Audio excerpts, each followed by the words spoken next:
We have spent the last two lectures talking about the on-chain part of Plutus, the validation logic that is compiled to Plutus script and actually lives on the blockchain and then is executed by nodes that validate the transaction.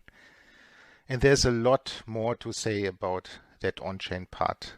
We haven't looked at more complex examples of validation yet that make more sophisticated use of the context and actually look at the inputs and outputs of the transaction. And we haven't seen how native tokens work yet. So Plutus script is also used to validate the minting and burning of native tokens. And we'll definitely have to talk about those topics and come back to that. However, before we go into too many sophisticated topics of on-chain validation, I don't want to neglect the off-chain part because that's equally important. The on-chain part takes care of validation, but in order for there to be something to be validated, we must build these transactions and submit them to the blockchain. And that's what the off-chain part does. So I want to start talking about how to write off-chain Plutus code in this lecture. And unfortunately, there's a slight problem concerning the Haskell features needed.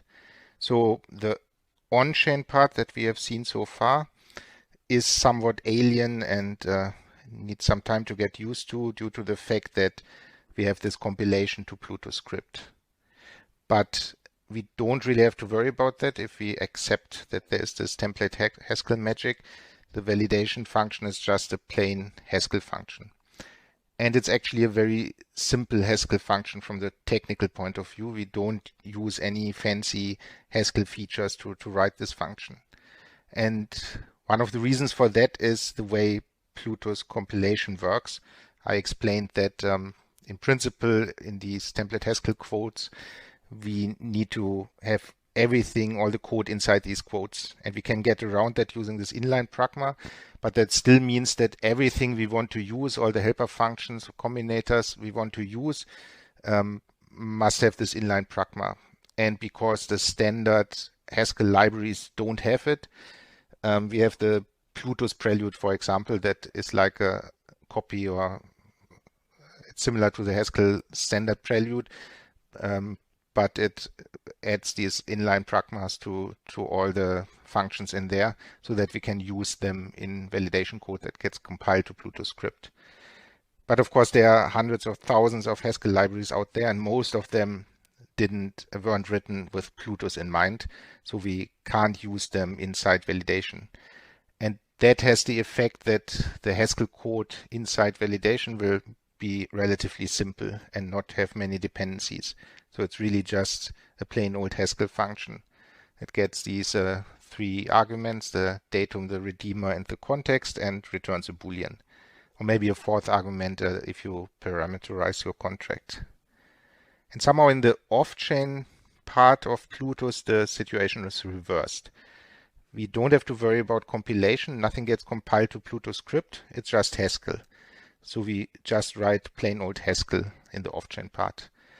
But the flip side is that the way this is implemented, the way that works, uses much more sophisticated Haskell features, quite advanced Haskell features, so-called effect systems and streaming, and in particular monads. So all the wallet code, the off-chain code, is written in a special monad called the contract monad. And monads are very infamous in the Haskell world. They are normally the first stumbling block for beginners, for people that are new to Haskell. And there are a lot of tutorials out there that try to explain monads. Monads get compared to burritos and all sorts of metaphors to try to explain the concept. But I thought I should at least try to give a crash course in monad for those of you that are new to Haskell.